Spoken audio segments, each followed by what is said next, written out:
ఈ విధంగా బాగా వచ్చింది. తెల్లవారు లేసి వస్తే పెట్రోల్ అంతా చనిపోయింది. బండి బోర్కి వచ్చింది. చెప్పండి. బండి బోర్కి వచ్చింది. బోర్ చేయించినాను. ఇక్కడ హాల్ని పెట్టినాను. తెల్లారి 4 గంటలు ఇంకా తలుపు పెట్టినా చూస్తే తెల్ల మళ్ళీ తలుపు పగలు కొట్టినాను. అంటే మీరు ఎక్కడ పడుకున్నారు? పైన రేకులు పైన. అంటే ఎన్ని గంటలకు బండి స్టార్టింగ్లో పెట్టారు మీరు? నైట్ పనుకున్నాను. 8:30, 9. అంటే ఇంట్లో ముందర రూమ్లో పెట్టారు లాస్ట్?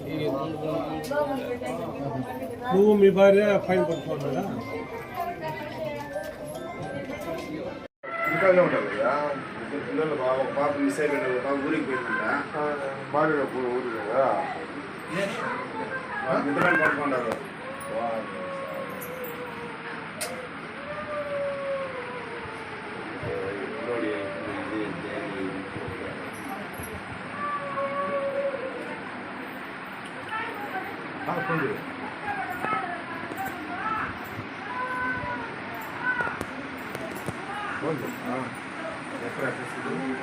ఒక మార్కెట్ ముందు ఇది అని చెప్పా తాగలేదు. వాళ్ళకి ఏదో మహేష్ తెలుసు చెప్తా.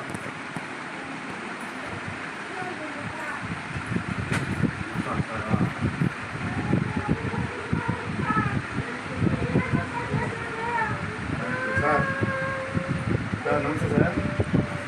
సార్ మా మార్కెట్ టమాటా యాడ్ మార్కెట్ ఉంది కదా సార్, దానికి ఆపోజిట్ సార్.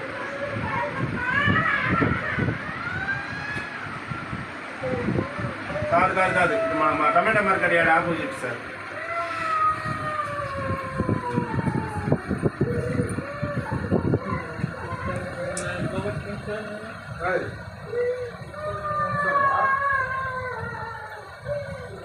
గాలి పోయేదానికి కూడా ఛాన్స్ లేదు, అవకాశమే లేదు.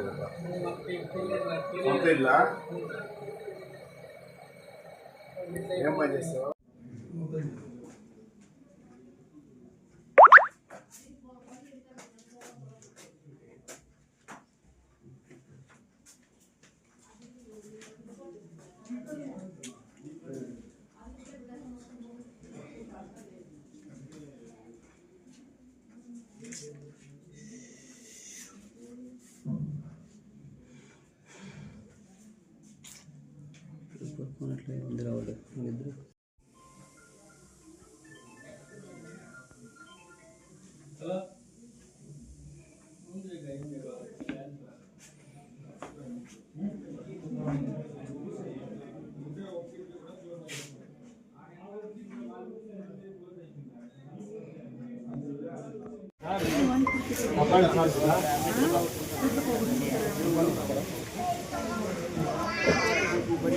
అంతే నేను చెప్తాను. మొన్న బండి చేసిన బయట పెట్టుకోవాలి.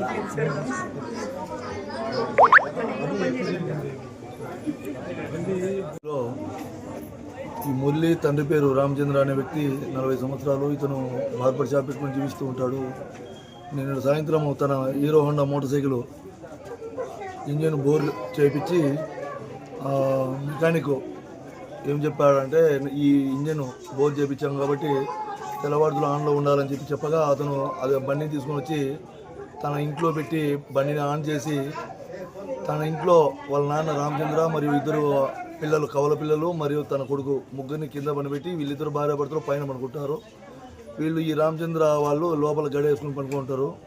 ఈరోజు ఉదయం 7 గంటలకు వచ్చి వాకిలు తీస్తే తీయమంటే తీయలేదు. లోపల చూస్తే వాళ్ళు చనిపోయి ఉంటారు. వెంటనే వాకిలు పలగొట్టి లోపల వెళ్ళి చూడగా 3 పిల్లలు వాళ్ళ నాయన రామచంద్ర 4 చనిపోయి ఉంటారు.